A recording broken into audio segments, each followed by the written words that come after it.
Después del último vídeo donde os explico los sistemas constructivos y los materiales que podrían estar involucrados en la rápida propagación de las llamas en el incendio de Valencia, donde hablamos del composite, de la fachada ventilada y del efecto chimenea, algunos me habéis pedido que hiciera una comparación con el trágico incendio de la Torre Grenfell de Londres de 2017.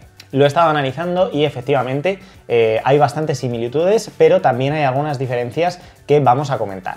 Quiero incidir en el hecho de que los datos que tenemos del incendio de Campanar en Valencia son meras especulaciones y no contaremos con certezas hasta que no se haya emitido un informe pericial después de llevar a cabo las investigaciones necesarias. No obstante, y con esto en mente, vamos a analizar lo ocurrido en ambos casos. La Torre Grenfell se incendió el pasado 14 de junio de 2017.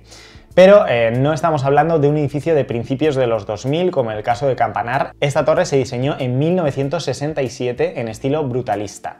Para los que no lo sepáis, se trata de un estilo que básicamente consiste en la utilización del hormigón visto, que es el que aporta esa sensación de construcción en bruto, casi desnuda como en obras. Además, se suele recurrir a geometrías angulares y surgió en la década de los 50, precisamente en el Reino Unido, aunque tenemos ejemplos por todo el mundo. El edificio, aunque se proyectó en esos años, en 1967, se construyó entre el 1972 y el 74, pero entre 2015 y 2016 se llevó a cabo una rehabilitación que consistió precisamente en renovar su envolvente, añadiendo una fachada ventilada como la que os explicaba en el anterior vídeo. La Torre Grenfell albergaba 120 viviendas sociales con 24 plantas que hacían un total de una altura de 67 metros y se ubicaba en North Kensington, en Londres. Mientras que en el caso de las Torres de Campanar se trata de 138 viviendas de nivel medio-alto distribuidas en 14 plantas en total y que se vendían como viviendas de lujo y se pretendían cobrar a 6.000 euros el metro cuadrado. Además contaban con trastero, parking, piscina, incluso en el vídeo promocional que he visto se ve una zona que es algo parecido como a un spa. Febex, la promotora catalana que inició el proyecto, fue la que publicaba estos vídeos y que más tarde acabaría entrando en quiebra y daría el edificio en pago al banco. Y fueron los bancos quienes se encargaron de terminar la promoción. Esto puede ser de vital importancia porque la fecha en la que se consiguió la licencia de la obra sería determinante para saber, como se explicaba en el otro vídeo, si el material de fachada cumplía o no con la normativa de ese momento. Como os dije, estas fachadas ventiladas se usan tanto en obra nueva como en rehabilitación y en el caso de la Torre Grenfell de Londres se cree que la configuración de la fachada sería algo así. El revestimiento exterior serían las placas de composite de aluminio con núcleo de polietileno de unos 3 milímetros, después un espacio de ventilación estándar de unos 5 centímetros entre ese revestimiento y el aislamiento interior, y ese aislamiento de placas interior serían de placas de espuma de un material que se llama PIR, montadas sobre la fachada existente de hormigón. Además, se habrían cambiado las ventanas. Este material PIR, que es polisocianurato, es un plástico termostable que suele producirse como espuma y utilizarse como aislamiento térmico rígido. Tanto el revestimiento de aluminio y polietileno como las placas aislantes de PIR no superaron las pruebas de seguridad contra incendios que se realizaron después de este incendio, según la policía. Pero es que además, anteriormente, en 2014, los expertos en seguridad ya habían avisado de que este aislamiento previsto solo era adecuado utilizarlo con revestimientos incombustibles, como por ejemplo pueden ser las placas de fibrocemento.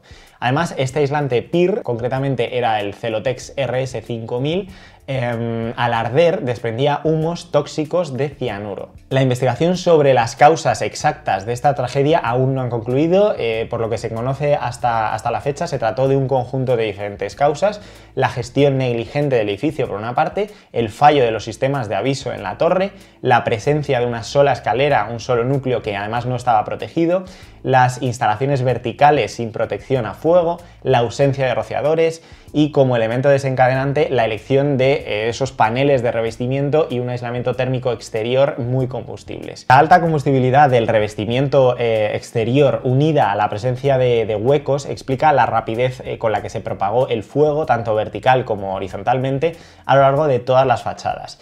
Las cámaras de aire entre el composite y el aislamiento tenían barreras horizontales y verticales tipo intumescente para retrasar el paso del fuego pero no resultaron de mucha utilidad, por lo visto, porque por el calor hacía que las placas de revestimiento se deformaran hacia el exterior y eso aumentó el espesor de la cámara. Además es que incluso se conoce que en algunas zonas ese material intumescente estaba instalado al revés, hacia adentro y no hacia el panel de fachada. Hay varias lecciones que se extraen de la Torre Grenfell. La primera es la complejidad de analizar y mucho menos de predecir el comportamiento al fuego de un conjunto heterogéneo de diferentes materiales de revestimiento instalados de una forma no precisa. La intención de mejorar el aislamiento térmico en la torre desde luego se cumplió, pero el ahorro en costes cuando se ejecutó la obra y un control insuficiente de la misma derivados de una falta de compromiso ante la protección al fuego llevaron a este desastre. Y si nos preguntamos si la Torre Grenfell ha sido el único incendio en una fachada de composite de aluminio con aislamiento térmico orgánico, pues la respuesta es que no. De hecho, hay una lista con decenas de casos, tanto en Oriente Medio como en Asia, en Australia y en Europa en los últimos 25 años. ¿La mejora del aislamiento térmico se podría haber llevado a cabo sin aumentar el riesgo en caso de incendio? Sí.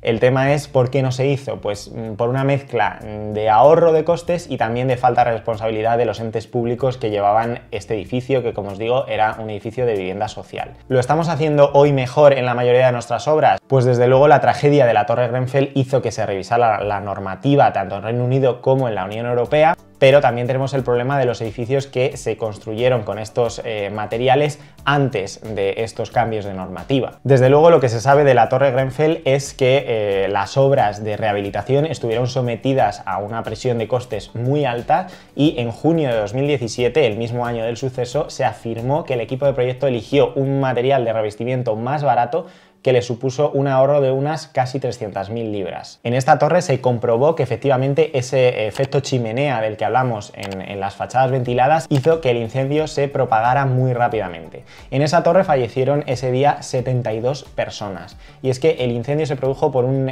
frigorífico en la planta cuarta y fue sobre la 1 de la mañana, hora en la que pues lógicamente habría muchas personas en el edificio y muchas además durmiendo. El otro día, justo el día del incendio, estaba hablando precisamente de esto con una abogada que también tiene un canal de YouTube y que haremos una charla la semana que viene, ya os avisaré, y justo me decía, imagínate que esto hubiera pasado por la noche, no me quiero imaginar la cantidad de víctimas que hubiera habido.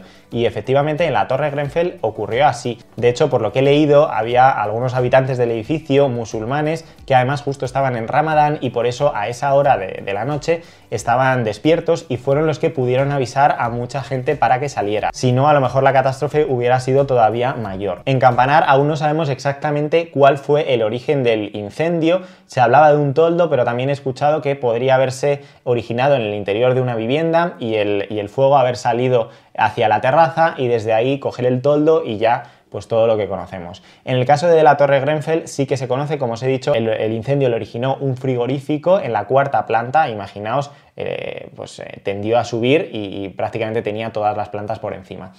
El tema del frigorífico, también por lo que he estado investigando, resulta que los inquilinos de la torre se habían quejado en multitud de ocasiones de picos de tensión y esos picos de tensión hacían que en algunos casos los electrodomésticos echaran humo e incluso se estropearan y lo único que habían recibido ante esas quejas era el reembolso para comprar electrodomésticos nuevos.